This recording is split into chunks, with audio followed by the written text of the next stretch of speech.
Hello and welcome to the National Widowers Organization and the Men's Grief Network monthly webinar. Our webinars seek to provide grief and support to those who lost their spouses, partners, or significant loved ones. The NWO is a nonprofit group bringing men in grief together. Our organization is led by experts in loss, and many of whom are widowers and who have grieved significant deaths. The NWO offers free of charge resources, including articles, blogs, books, peer to peer support, and more, to help men during their very difficult time and beyond. So I'm NWO board member Adam Larson, and I'm joined by and a fellow widower, and happy to have my fellow board members Joe Walco and AJ Coleman here today. And we're going to be talking a little bit today about time, because some of the biggest questions that we get and some of the biggest questions we've experienced is, well, how long am I going to experience this? And Joe, I think I'm going to turn it over to you first to say, because I know you've been hearing this question a lot lately. Yep. Hey, thanks, Adam, and welcome everyone to the webinar. I'm coming to today from Pittsburgh, PA. I believe Adam, and you're in New York, and AJ, you're in Chicago. So we've got a big chunk of the country covered today, and the topic of time is definitely the issue that comes up the most in the grief groups that I'm running here in the Pittsburgh area. People show up after the loss of someone, and they're in that befuddled, just completely confused state of having their bearings not set, having the carpet pulled out of them, having their dreams shattered and things like that, and they just want to know, how long is this going to last? And they come in with an expectation. Well, give me a time frame. Is it 6 months? Is it a year? Is it 2 years? How long is this feeling going to be? How long is that boot going to be pressed against my chest? And I hate giving the answer that we're going to give, but for those of us who have lost someone, especially someone close like a spouse, like the three of us, that answer is it never goes away.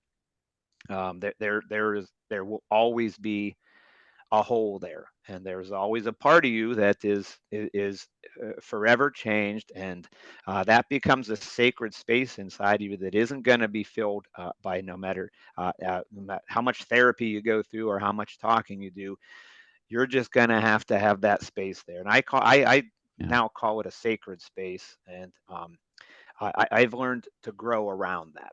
And this is my analogy on the time issue. So, um, personally, for me, it has now been 12 years since I lost my wife. It'd be 12 years in exactly 2 weeks, and the events of that time 12 years ago are forever seared into my memory. They will always be fresh. They will always be something that is in Technicolor. I'm sure you guys will say the same exact thing. But I now have the perspective of being 12 years down the road.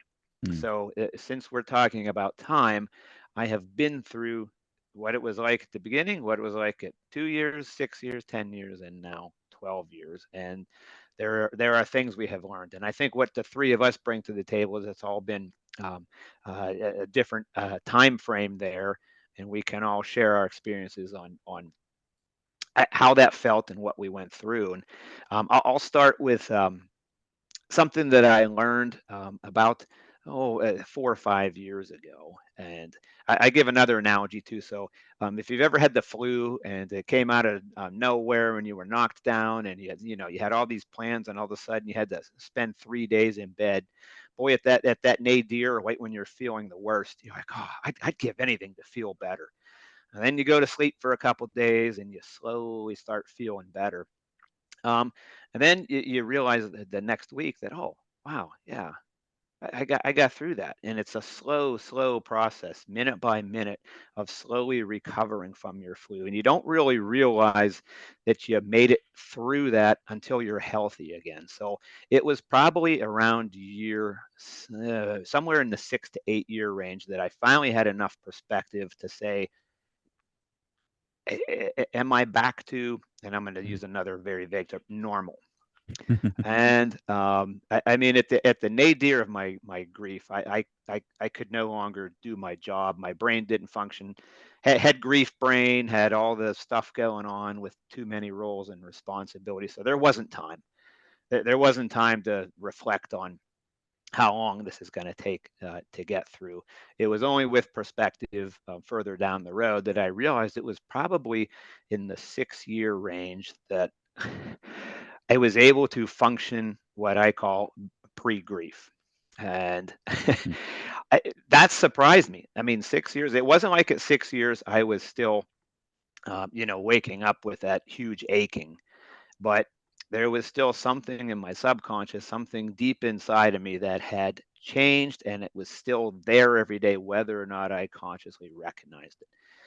And it was something that continued to affect me right up to that point where you learn to accept things. Is that the right word? We were talking a little bit before this, before we went on air, if that's the correct term, about how at least now where we are, Adam, you were saying that people will come up and they find out, yeah, you're a widower. Oh, well, you're too young. Yeah, I really tell me your story, so then you're able to tell that story now with a little bit of detachment, and doesn't mean it doesn't hurt, doesn't mean that you Hmm. didn't go through what you went through, but you have now progressed far enough from that vent to have that detachment where you're not going to end up in a puddle telling it, and so on Yeah. and so forth. But that's different for everyone. So again, for me, 5, 6, 7 years to really get to that point where I can talk about things and explain to other people what went through without the massive amount of feelings that used to be associated with that. Um, and I am not discounting in the least what happened in those 6 years. I mean, some of the worst years of my life. Mm. The first year or two after my life, easily the hardest year or two of my life. But again, back to my flu analogy, there's a slow building, a slow Mm. okay, it's the everyday. It's getting through it every day. It's resetting your life, doing the things you need to do. Recognizing the memories, but also moving on with your new life. That's a slow Mhm. process. It takes a long time, and then one day you wake up and oh, my flu's gone, or oh, my grief is now to the point where I I can live with it. I can deal with it, and I can begin a new life, whatever you choose to do. So that's kind of my perspective. I'm going to turn it over to you guys because I know you have different perspectives too, but yet we have a lot of similarities. So Adam or AJ, take it away with whoever wants to go next. AJ. Sure, I'll go. Very well said, Joe. I mean, there is no blueprint for these type of scenarios. You can plan your entire life for the what if, but when the what if happens, everything goes out the window. For Yeah. me personally, it's been 15 years since I lost my wife, and there's not a day that goes by I don't think about her. I don't see a picture of her somewhere in our house. We keep her memory. But I had time to prepare a little bit where my wife, we were dealing with cancer, and it was a ugly battle, and I've done everything I could for that closure part of it to give her the storybook ending where the last image that she had wasn't me, it was our daughter. And that enables me to have a little bit more closure. So when you talk about timing, there's a lot of different stages, right? You're angry, you're saddened, you're upset, and you're devoid in your life, right? And that's the hard aspect of understanding where you are in that cycle. And then once you start transitioning a little bit as time goes by, as the healing process, that anger, that sadness is still there, but you start recognizing that this is your life too. And as you Mhm. continue to grow and develop, I always use a principle is, the why and where, why did this happen? When you're in that why phase of your life, that's where the grief is the most painful part. And that's where it just can be endless. feelings like, why did this happen? We were having a house, we had a child, we were going on vacation. Why did this suddenly happen to us? Like, what did I do wrong? As you gravitate to the where principle, thinking about, where am I going from here? Where do I grow as a person?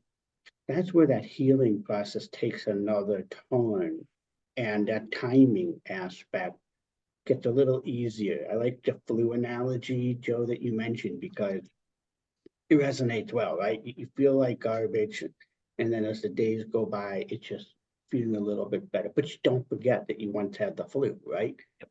Yep. And that's the same thing with grief. And I think a lot of the time element is really predicated on when somebody accepts the void, the why, and they start moving toward that where principle.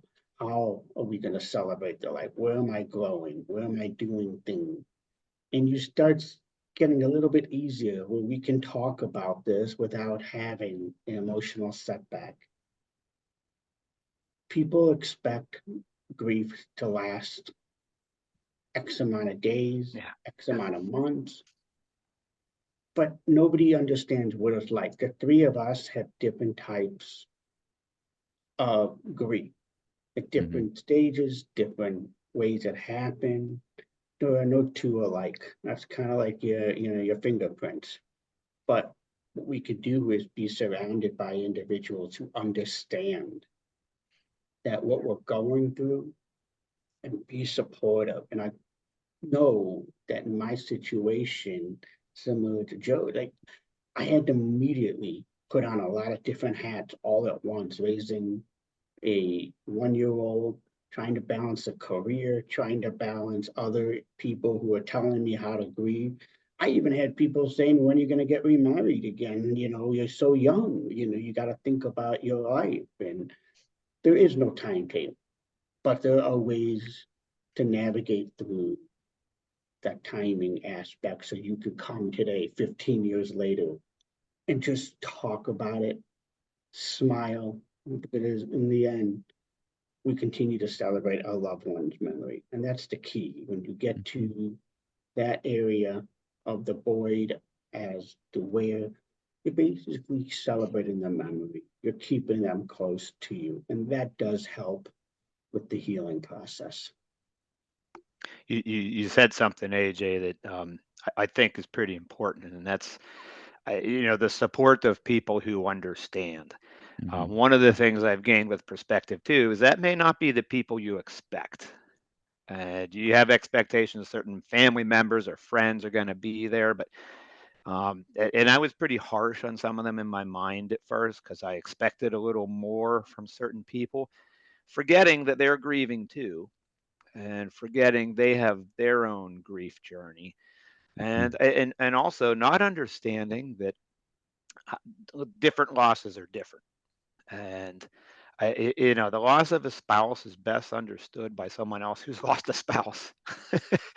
And it's a little different than losing a parent, or certainly a lot different than losing a child. So finding those other folks who have lost a spouse was pretty key for me. I joined a local support group specifically for young widows and widowers, and eh, that was nice. It also relieved a lot of the folks who were closest to me of their quote burden to try to understand me, and it relieved me of a little of my anger I had at first on how come people don't understand us. I remember someone coming up to me 6 months later and said, well, that you lost your wife 6 months ago, aren't you over it yet? And yeah, I mean, they didn't understand clearly. And another timing thing, I got 3 days off from work, and literally the funeral was on the fourth day, and it's like, well, okay, I guess I'm taking vacation. And there wasn't the work-life balance that we have now. There wasn't work from home. This was back when you were expected in the office every day.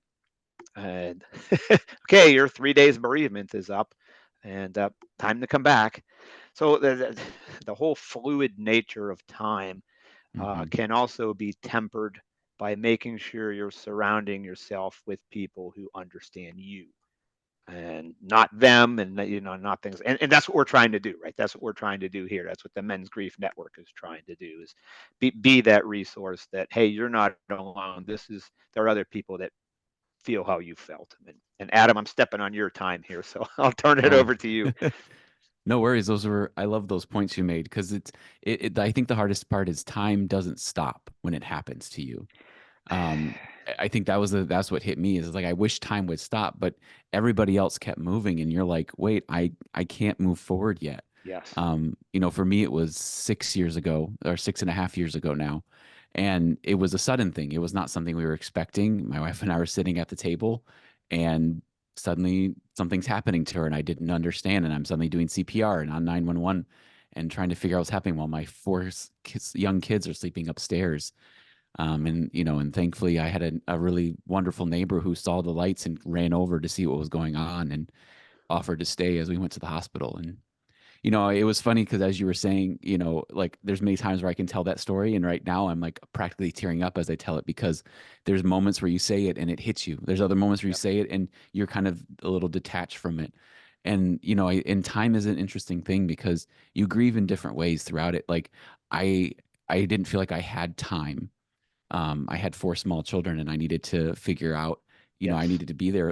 And at the time we were homeschooling them. So I needed to work from home and be the teacher, so I'm having to get help and figure those things out. I can make food. I can do laundry. I knew how to do all those things. We had connected on those things, but being able to be those both parents, to be the comforter and this discipliner and to be all aspects to those kids it was very hard. And I think for me I had to really focus on grieving hard in those moments. And I think the biggest thing I learned was to, when the waves of emotion hit you, let it hit you. Don't push it down, don't stuff it away. Embrace it, face it head on. Yeah. And that allowed me to continue moving forward, because I didn't have time to sit and wallow in things. I didn't. My closest family members are 4.5 hours away at the time where we were living, so I didn't have people nearby. Like we had friends, we had stuff like that, but they're not going to be there, like a grandparent would or a brother or sister would. And so and like Joe, you were saying how not everybody understands, and I found that I was able to connect with people who had lost somebody. And at the time, there weren't any widower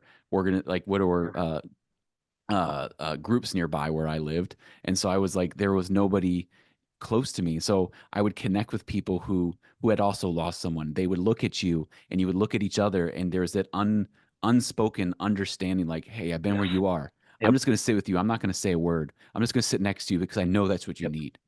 And I think I was able to connect with those people. And then, I connected with the National Widowers Organization through the Widower to Widower Network.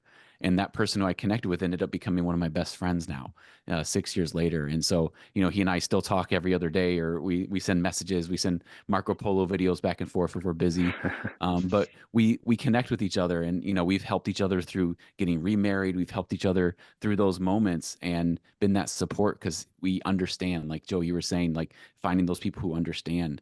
And now hindsight, when somebody I know has somebody who passes away, the words that I wish I had heard sometimes are the words I find myself saying to that person in a loving way, Yep. not the typical, like, I'm so sorry for your loss, Yeah. Yeah. condolences. Like, yes, everybody says that, but there are other ways to say things. And I can't even come up with what they are now because they only happen in those moments. But Yep. it's one of those things where even though time has passed, there are still little things. I mean, I have four kids. I had four kids with my wife, and I can see her in each one of their faces. So there's not a reminder. And then there's certain times a year where I realize I'm getting all broody and moody, and then I realize, oh wait, this is when we used to do this. And so it's like my subconscious is is Yep. is getting mad at me for not reacting. So then it like turns on me, and suddenly I'm snapping at everybody. And then if I take a step back, I realize, oh wait, this is when we used to do this. Okay, give yourself a moment to grieve. And when I do that, and I give myself a moment to process that feeling, then I'm able to continue forward. Not that I'm rejecting it, but I'm taking that time to acknowledge what I'm feeling and acknowledge where I'm at and acknowledge the moment that I'm remembering and remember that moment. And then you keep going because time never stops. And I think that's the hardest part is time doesn't stop. Yep. We get so warmed up, we get so whirled up with what's happening to us, but people keep moving forward. Like, you have the overwhelming support those first couple weeks, and then slowly Yeah. people fade away. Go away. And Yep. you have to keep going. And you're like, wait, can't time stop for a minute so I can catch my breath? Yep. And that's not possible. Yep. I could so identify with that. I remember in the first week or so after my wife died, I ended up walking past a restaurant with a glass window and looking in and seeing a family of 4 having dinner. And I thought I'll never have that again. And I'm like, how can people be going out to eat? How can people be going to the movies? How can people be going to work? The world just stopped. How can you be doing this? The world's not moving anymore. And then, like you said, I had small children too, and they force you to. They really force you to move forward. Yes, they do. And I guess that was a gift. Whew, that was a very a very challenging gift for folks who don't have children. You may have to make that decision to move forward, and Yeah. that's got to be difficult. It's something that I don't understand, and I wouldn't offer any advice on that. But we all had to move forward because our children forced us to. And so the topic's time, right? Now look at your children now versus then. I mean, unbelievable, right? I remember thinking there is no way I'm ever getting these kids through college. No way. I'm just not up to it. Yeah. And I'm almost there, and successfully too. So so to the question of time, I'm going to go back to Einstein. He said it's relative, and boy, in those first days, weeks, months, it stands still. It stops. It's devastating. It's daunting. You just can't imagine it. But every day you wake up and you do what you need to do, and then at some point you're able to look back with some perspective. And I don't know how to provide a roadmap to that other than every day get up and do what you need to do. Every day get up. If you need help, ask for help. Every day get up. If you need to, like you said, recognize today's a bad day, recognize it's a bad day. Yep. And it's not going to be easy. And yeah, and I wish we could say what time frame, 2 years, 3 years, you start feeling better. It just happens. It does. Yeah, I think there's another element, right, that we don't often think about as others look at us. And a lot of people are influenced by TV shows, movies, and what they do is they provide their own little timeline, right? How long somebody's supposed to grieve, especially in a movie. It's usually 2 hours, and you see the progression of somebody, right? And it's not the same. Yep. And for people who've never experienced loss, they don't have the same thought process or understanding. Oh, well, in this one movie, the character went from losing a spouse to getting remarried by the end and living happily ever after, right? Yeah. And you start looking at that. And today we live in a world so influenced by social media, Yep. and it definitely distorts that grieving process. The time people tell you, oh, well, you guys are young, you guys should at least move on, right? But again, that's not what we want to hear. We want to basically just let us go about our lives. Let us understand what it is that's important to us. But those movies, the social media influence, it really changes those perceptions. And people who I know who have lost a spouse, they sometimes get caught up in that timeline. Well, it worked for this person. Why can't it work for me? Everybody's different. Yeah. And, with having a sudden loss versus having a illness, it's a total different process of healing. Where fortunately, you create your own storybook ending, as I had mentioned earlier, where you can say goodbye. But a sudden loss, it's a different grief Yeah. Yeah. altogether. Look, they all, it's horrendous. And sometimes I don't even know for those whose parents were still around when we lost a spouse. They don't understand what we're going through. And they start treating us back like we're little kids again, telling us, oh, you need to do this, you need to do that. And then you're looking back and saying, wait a minute, I got to figure this out myself. We get thrown with all of us having young children, how we had to transition our grief to being strong for our children, having our children grieve on their own, trying to understand what Yeah. happened. Why is mommy not coming back? Well, where is mommy? And trying to find the right words to say for that could influence their own Yep. grief. So as a dad, as a parent, we were trying to balance magnitude of different types of grief. And Joe, when you mentioned you had 3 days, bereavement, I mean, that's just, I don't even know if the 3 days you can even comprehend what just happened. Yeah. And now you're expected to go and perform your daily task. Yeah. And act like nothing ever happened. Yeah. And I mean, we can spend all day talking about how times have changed and the perceptions have changed, but the timeliness of when the pain it never goes away. I think it really comes down to it's the acceptance, the understanding of what makes you as a person move forward in Yep. life. But I think the three of us have some interesting stories that people just expect.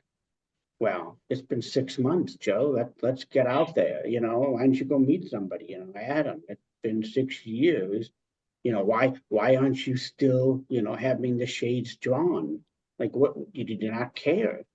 And that's where the misconception comes. And as Yep. men, are we held to a different standard Mm. of how we're supposed to grieve, how long it's supposed to take? Somebody once said, it's just a matter of opportunity that's out there that could change things. And that might have some merit, right? If you meet somebody while you're grieving, perhaps they remind you, perhaps they put you in a place of just comfort. But yeah, time stops, time ends. But here we are today, still talking about how we can help others, and that's part of the next step. Go ahead, Adam. I was just going to mention an analogy that I had read in a book while I was going through the process. People offer books to you and you're like Yep. trying to see which one fits you. But the book that hit me most, and I can't think of the title right now, but he was given to me by a family friend of ours who had lost his wife. And he said, this is the book that helped me. And the analogy they give in the book is he tells a story about a village where this anaconda was going and killing children and it was terrorizing this village. And so a musician went out into the forest and he sat down and he put down his flute, put down his normal instruments, and he grabbed a knife and a fork, and he allowed the anaconda to eat him. And then he slowly ate the anaconda from the inside out with his fork and knife. And then he finally emerged from the anaconda, he was able to pick up his flute and again and become the village musician. And he described that that's a lot like grief being swallowed by the anaconda. You are not able to use the same tools used before. Kind of like Joe, you were saying how you weren't able to act normal or feel normal Yep. like you were before the loss. And when you're going through that heavy grief process, it's like being swallowed. You may not be able to use the same tools. Maybe the same music you listen to doesn't hit the same way. Maybe the movies you watch don't hit the same way. Maybe the things you Yep. used to like don't seem the same because you have to kind of shift your focus and say, hey, what's going to work for me in this time period? And you might have to use different tools. And there may come a time again later where you emerge from that and say, you know what, I can pick that old thing up again. I can do that other thing that I used to do again. I can go past that restaurant that my wife and I used to go to and not break down and cry now. You know, you can do those things again. It's like it's not that you've forgot. It's not that you've moved on. You've just moved forward in your life. You're not forgetting the past. Yeah. You're not forgetting the loved one who you lost desperately, Yep. but you're moving forward in a new way. And because I don't think I've ever gone back to where I was before she died. Yeah. Yeah. Honestly, I don't Yeah. think I ever will, because I'm a different person now. Yeah. We're new I've people grown now. into a Yep. new man. I've grown into a new person, Yep. you know, and then I was thinking about the kids as you were talking, AJ, and I realized my kids weren't really able to fully grieve until I got married again, because I was able to get married. And then it was with my new wife that we were able to find the right therapies for them, the right things for them, the right folks that I wasn't able to see, because I Yep. was actually in a pretty low place when I met my current wife. And so it was a very interesting process for me. Like, and, you know, and it's crazy, the timeline, but timelines don't matter when it comes to grief, because you can continue to grieve. You can get remarried and still be grieving, Yep. and that's okay. Like Yep. everybody's journey is different, so you can never judge. And it's unfortunate because the socio-normative, you know, gender roles, or, well, men don't grieve this way, don't, like, we're humans, we all grieve in our own way, and it's okay. And AJ, there are some movies where they do get grief right. Like, there was one on Netflix that I didn't know what it was about. My wife had put it on, and all of a sudden I'm like bawling my eyes out, because they really got grief right. And I'm like, I can't why I had to leave the room, because I was like, I can't watch this movie anymore. But I think there are some artists out there. There are some people who truly understand grief, and they've really put it on screen. But, you know, those typical ones where, like, they do a movie montage Yeah. Yeah. of, like, Yeah. this is their grief, this is them working through it, but you don't see the work. You just see the movie Yep. montage, the wonderful song as they're crying and they're kneeling and then they're moving forward, blah blah blah blah. They try to make it all this hunky dory great thing, but it's raw, it's emotional, it hurts, Yep. and it's like a bear is standing on your chest, and you finally may get a little bit relief of air, but then the next day something else is sitting on your chest, and you have to kind of find your way to trudge forward.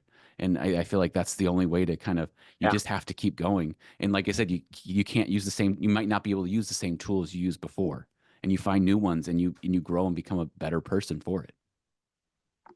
Yeah, no one wants to see a montage of what Greece really looks like. That would be terrible. You know, that's Yeah. also like when Rocky was training. They give 10 minutes of him trudging through the snow, but you don't know what that feels like. Yeah. So, Adam, I didn't know where you were going with the anaconda thing, but I love that. I mean, Yeah. that's truly it. You're swallowed. You're consumed by grief. And Hmm. I thought I could apply what I had done the most of my life was which was outwork it. I'll just outwork this. I'll just work harder than anyone else, and I couldn't. Yeah. So yeah, you have to eventually surrender to that and work through it from the inside. That's a great analogy. I was kind of making some faces when you're telling that, but I actually really like that. And Yeah. thanks for sharing that. I I was don't think finally I'm able to understand what I was going through when I read that. I was like, oh, Yeah, I get it now. And yeah. then suddenly something clicked, and suddenly I was like, I started making progress. I started going to therapy. Like, it was like things started happening once I understood what I was going through. And it was a huge turnover for me.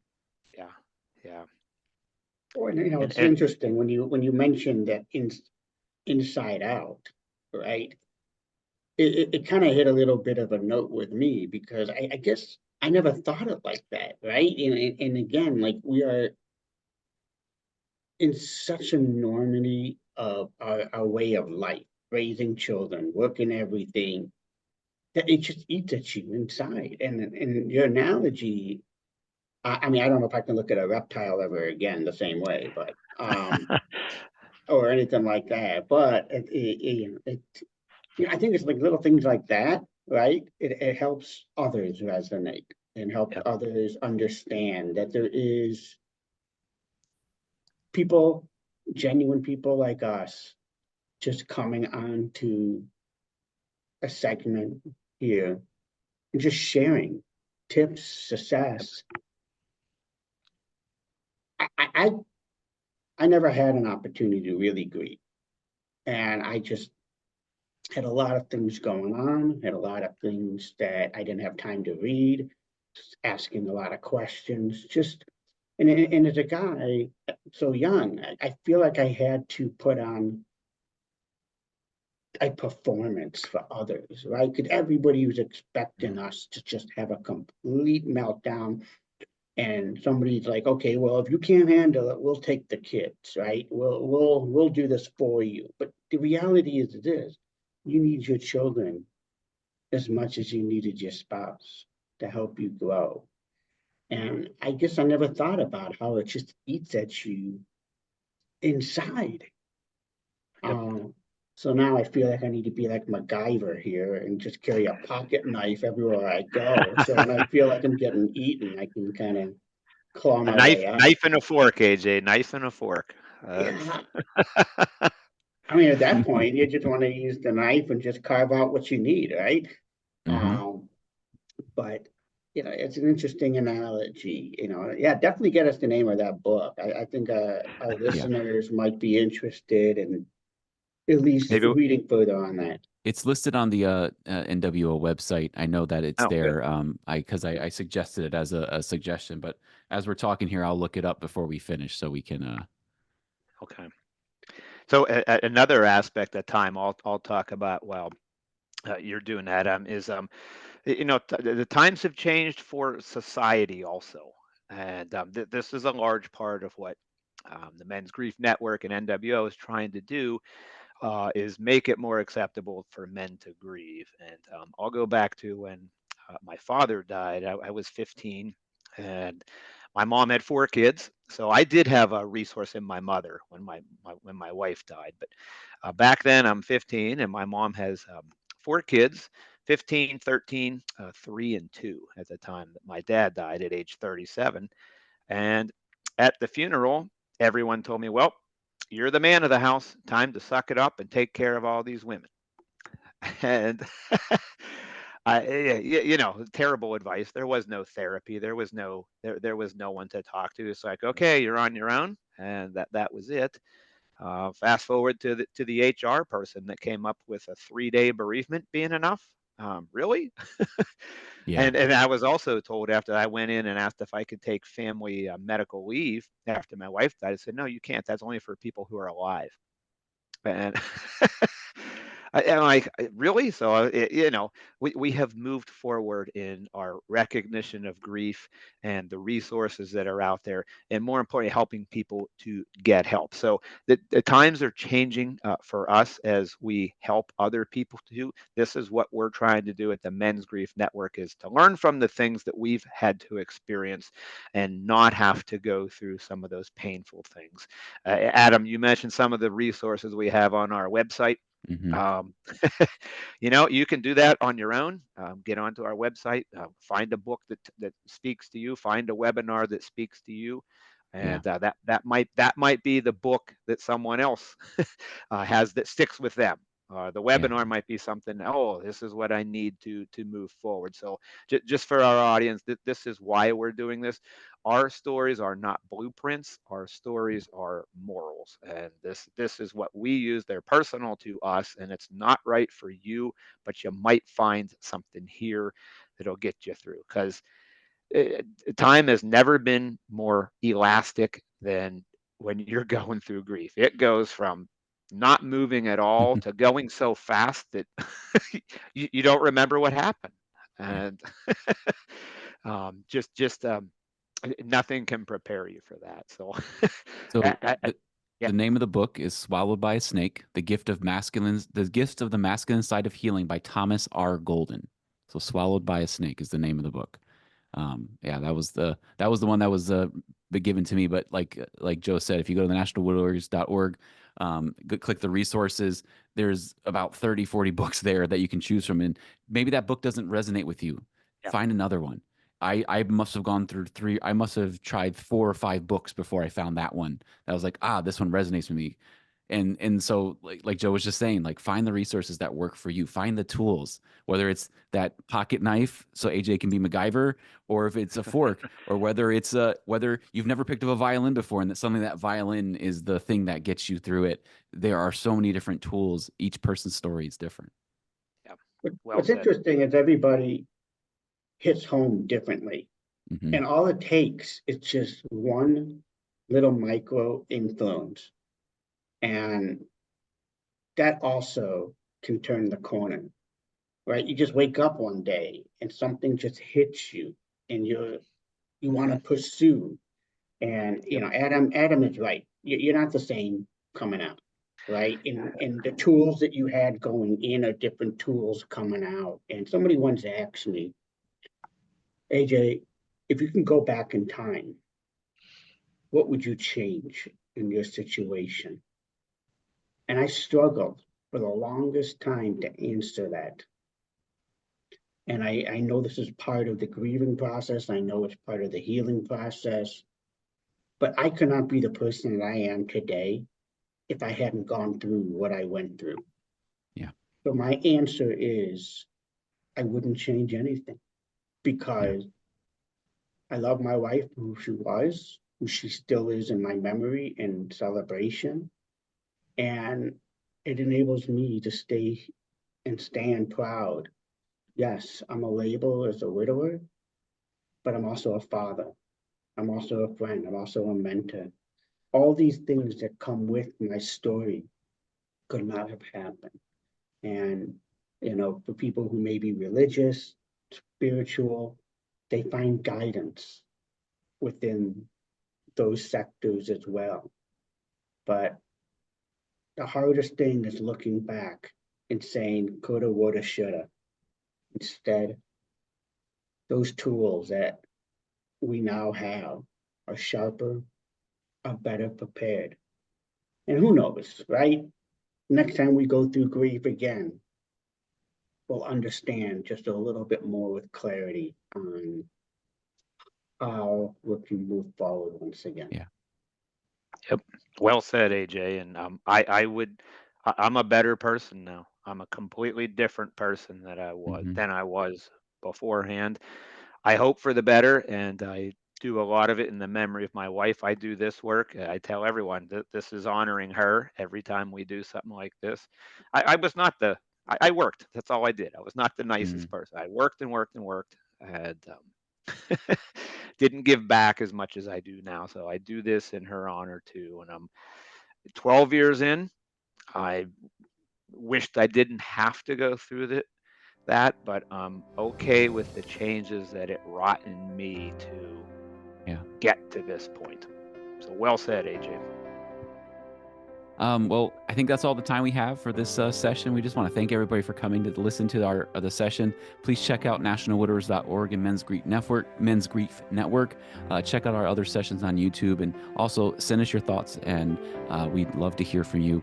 And we hope you have a great rest of your day. Thanks, everyone.